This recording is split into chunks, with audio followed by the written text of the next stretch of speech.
Hi, if you're anything like me, you want to create big change in your community.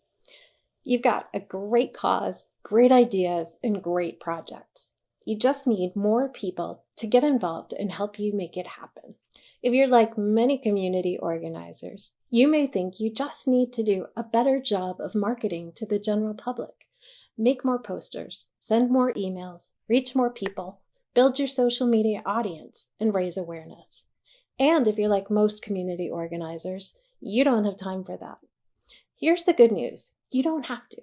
You just need to be more strategic, more personal, and more creative.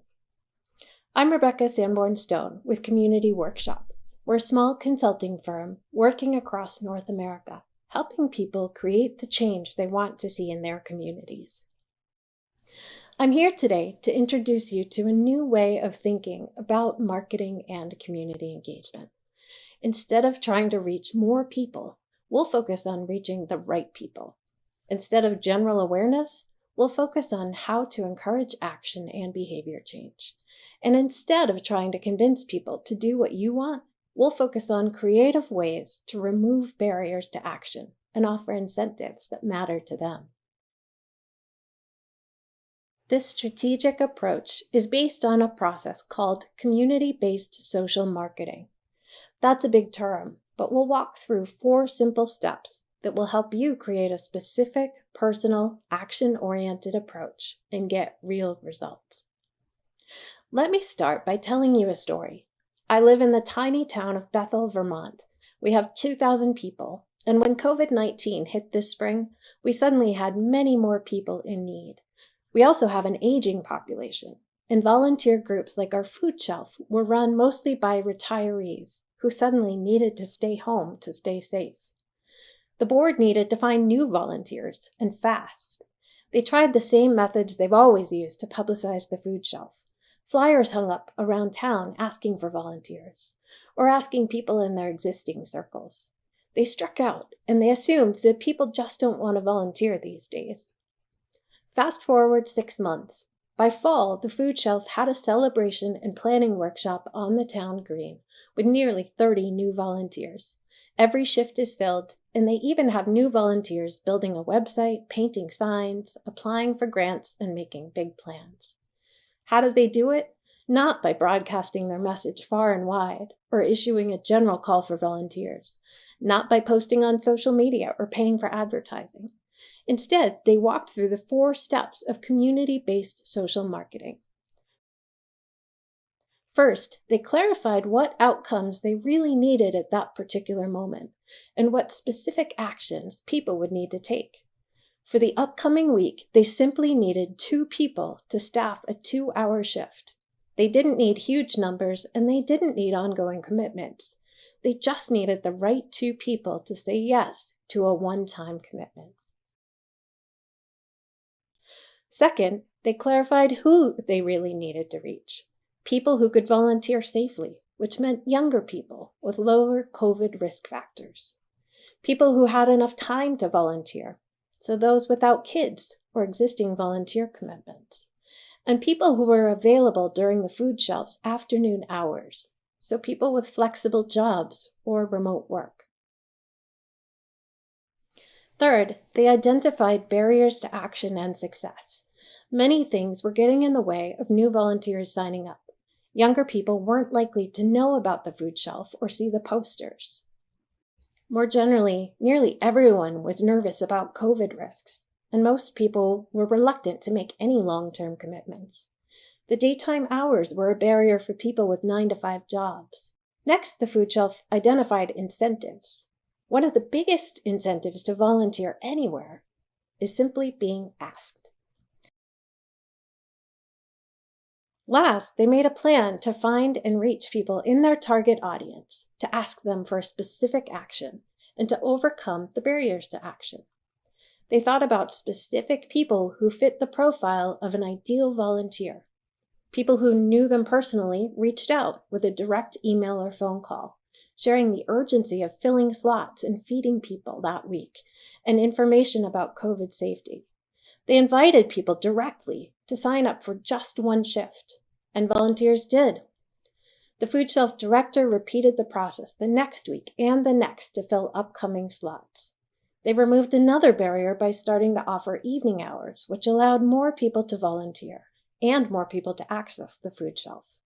They found that people who volunteered once were eager to come back and to invite more friends, and soon they had an active roster of volunteers. You may have a very different challenge or situation. You may need to engage far more than 2 people. But the strategic process I just described can apply to just about any situation where you need people to take action or change behavior. Get involved, sign up, donate money, wash hands, mentor a child.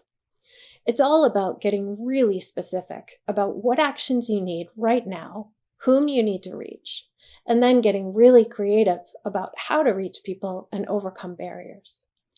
So try thinking through a particular engagement challenge yourself. Use the worksheet or the template I've provided to guide you. Better yet, invite others to talk it through with you. Start by getting very clear about the outcome you want. Be as specific as possible. What outcomes do you need right now?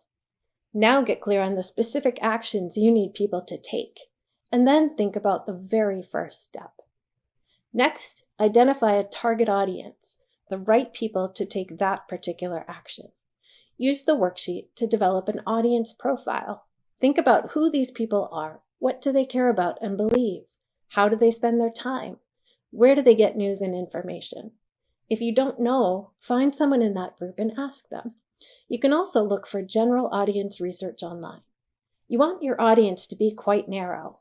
If you need to reach multiple audiences, then walk through this process separately for each of them.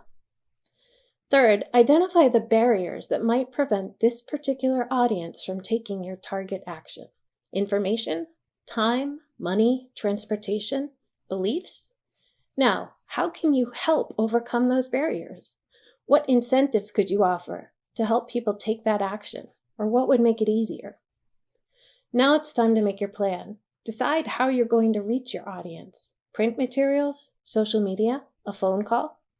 Decide who the best messenger is, and think about what messages will resonate.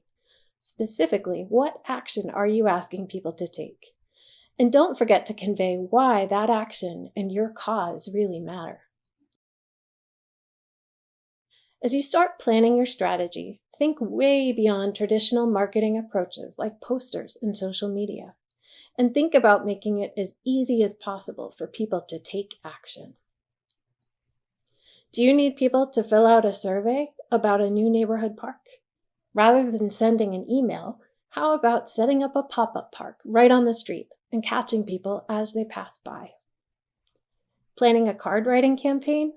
Rather than expecting busy people to buy a card, find a stamp and remember to mail it. Try handing out pre-stamped cards at the grocery store, or partner with a local restaurant to put them on tables so people can write while they wait for food. Organizing a cleanup event or building a playground? If you want parents to volunteer, then be sure to offer childcare and kids' activities. Or better yet, design a fun, kid-centered service event that the whole family will want to attend.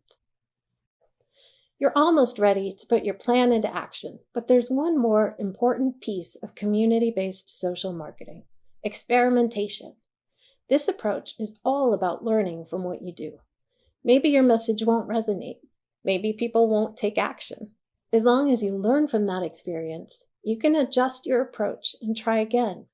But that means you need to think like a scientist. Before you launch your effort, think about how you can evaluate whether it works, or even test 2 potential options. Good luck getting strategic, and I'll leave you with one final quote for inspiration from Simon Sinek. What good is an idea if it remains an idea? Try, experiment, iterate, fail, try again, change the world. If you start thinking strategically about your work and how to engage the right people in your community, I'm sure you will.